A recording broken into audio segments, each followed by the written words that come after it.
नमस्कार, मी आहे मयुरी आणि आजची रेसिपी आहे साध्या जेवणाची, ते म्हणजे मेथीची भाजी आणि हिरव्या मुगाच्या डाळीची आमटी, तिखट आमटी.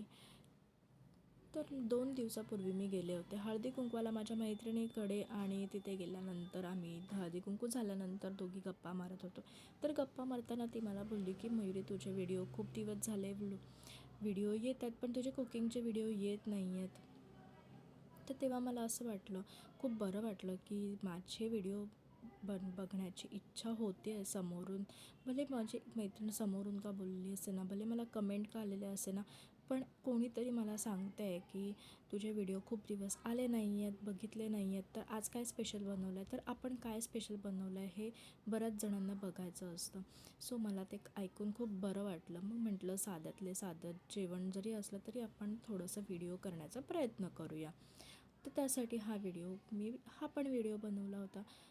तर मग आता मी मिरची आणि कांद्यामध्ये मेथीची भाजीची फोडणी देते आहे. तर चांगला कांदा शिजून झाल्यानंतर एकदम चांगला नाही, अर्धा कच्चा शिजवला आहे आणि त्याच्यामध्ये हळद टाकली आणि मग त्याच्यामध्ये मेथीची भाजी ॲड केली आणि मग व्यवस्थित स्टर करून तिला शिजायला ठेवली. आणि मग नंतर मी डाळीची फोडणीची तयारी करते बाजूला. तर डाळ ही तिखट म्हणजे मसाल्यातली बनवणार आहे. ही डाळ तशी मी लहानपणापासून खात आली आहे मम्मीच्या हातची. म्हणजे आम्हाला कधी कधी अगदी कंटाळा आला ना जेवणाचा कुठल्याही, म्हणजे भाजी खाऊन किंवा सारखं वाटाण्याची वगैरे आमटी वगैरे नको असेल, म्हणजे आम्हाला डाळ ही पिवळी डाळ जर आवडायची नाही जास्त, म्हणून मग आम्हाला माझी मम्मी आहे ना हे अशा पद्धतीची डाळ बनवून द्यायची. तिची तडकायची पद्धत थोडी वेगळी होती आणि तिची पद्धत ती एवढी छान आहे ना, ती तर खूपच भारी बनवते, तशी तर माझी नाहीच होत. तर ही मेथीची भाजी रेडी आहे. तर त्यात मी मीठ ॲड करून मग मी त्यात खोबरं ॲड करणार आहे. आणि आता मी डाळीचं सांगते आहे तुम्हाला. तर मी त्याच्यामध्ये जिरं टाकलं, मग अद्रक, लसूण, मिरची मी कापून टाकलं, अद्रक लसूण किसून नाही घेतलं आणि मग कांदा शिजायला टाकला आणि कांदा शिजल्यानंतर त्यात टोमॅटो टाकायचं आहे. तर काय झालं, खोबरा माझ्याकडे किसलेला नव्हता, पण हे कवडमध्ये हा एवढा थोडासा तुकडा होता, तर तो मी काढून घेतला आणि त्या खोबऱ्याच्या मागे जो काही काळ्या प्रकारचा भाग असतो ना, तो मी काढून घेतला आणि मग असा मी लसणीचं जी किसणी असते ना त्याच्याने मी खोबरा किसून घेतला. तर असा छान खोबरा मला मिळाला ओला नारळाचा आणि तो मी भाजीमध्ये ॲड केला. आणि मग मस्त माझी भाजी ही रेडी झाली मेथीची. खूप मस्त टेस्टी लागते ही पण भाजी अशी खोबरा वगैरे टाकून.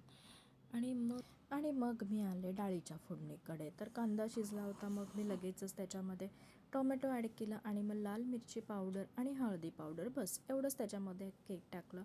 आणि मग मी त्याच्यामध्ये मुगाची डाळ टाकली. तसं मसूरची पण डाळ टाकतात, पण ती तडका अजून मी वेगळ्या पद्धतीचा देते. तर हा माझा साध्या पद्धतीचाच तडका होता, पण डाळ अशीसुद्धा खूप छान होते.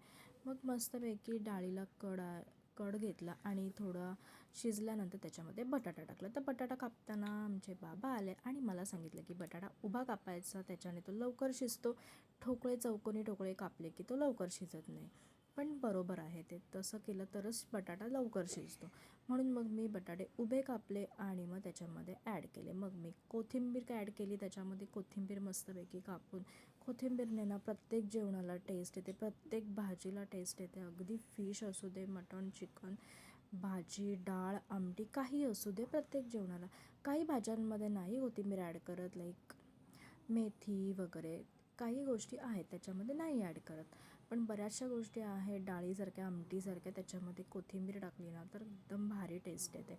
मग मस्तपैकी भाकरी बनवायला घेतली आणि भाकरी बनवून बाबांना ताट वाढायला घेतलं. तर ताटामध्ये मस्तपैकी गरम गरम मेथीची भाजी आणि मुगाची तिखट डाळ आणि गरम गरम भाकरी असं सर्व केलं. तर तुम्हाला माझी रेसिपी आवडली असेल तर नक्की लाईक करा, शेअर करा आणि सबस्क्राईब करा आणि माझ्या फेसबुकला सुद्धा फॉलो करा. बाय.